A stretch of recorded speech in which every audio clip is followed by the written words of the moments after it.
ये है मध्य प्रदेश का प्रसिद्ध मैहर माता मंदिर। त्रिकूट पर्वत की लगभग 600 फीट ऊंची पहाड़ी पर बना ये मंदिर आज भी लोगों को हैरान कर देता है। सोचिए, करीब 1500 साल पहले, जब न तो आधुनिक क्रेन थी और न ही सीमेंट जैसी तकनीक, तब इतनी खड़ी पहाड़ी पर इतना विशाल पत्थरों का मंदिर आखिर बनाया कैसे गया होगा। जब पुरातत्व सर्वेक्षण विभाग और इतिहासकार एलेक्जेंडर कनिंघम ने इस मंदिर का अध्ययन किया तो उन्हें माता की प्रतिमा के चरणों के पास एक प्राचीन शिलालेख मिला।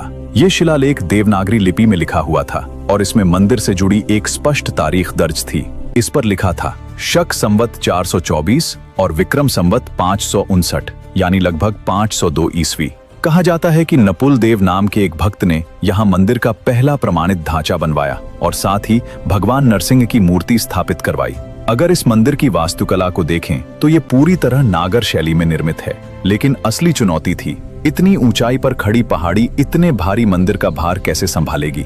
इसके लिए प्राचीन स्थापत्य विशेषज्ञों ने एक बेहद अनोखी तकनीक अपनाई। उन्होंने पहाड़ी के बेडरॉक में गहरी खुदाई की और उसमें रेत और लेटराइट की परतें बिछाईं। ये व्यवस्था आज के समय में इस्तेमाल होने वाले बेस आइसोलेशन सिस्टम की तरह काम करती है, यानी अगर भूकंप आए तो ये रेत की परतें कंपन को सोख लेती हैं और झटके मंदिर तक नहीं पहुंचते। अब बात करते हैं मंदिर की दीवारों की।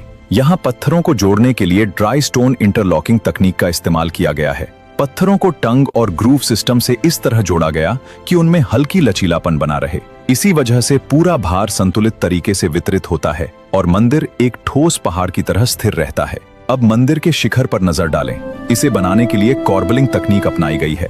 इसमें हर पत्थर अपने नीचे वाले पत्थर से थोड़ा बाहर की ओर निकला होता है, जिससे ऊपर की संरचना मजबूत बनती जाती है। ये तो थी प्राचीन इंजीनियरिंग की अद्भुत मिसाल, लेकिन आज के समय में लाखों श्रद्धालुओं की भीड़ को संभालना मंदिर प्रबंधन के लिए सबसे बड़ी चुनौती है।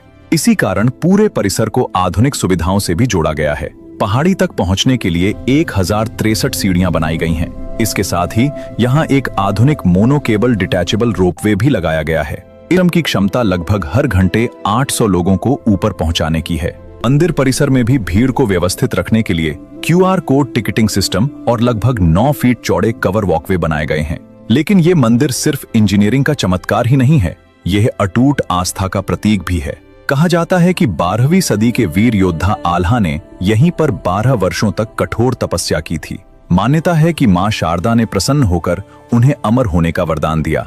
आज भी मान्यता है कि ब्रह्म मुहूर्त में सबसे पहले जल चढ़ाने वाले स्वयं आल्हा ही होते हैं और इसी वजह से ये मंदिर सिर्फ एक ऐतिहासिक स्थल नहीं, बल्कि भक्ति और विश्वास का जीवंत प्रतीक है। अगर आपने कभी मैहर माता मंदिर के दर्शन किए हैं तो कमेंट में जरूर बताइए।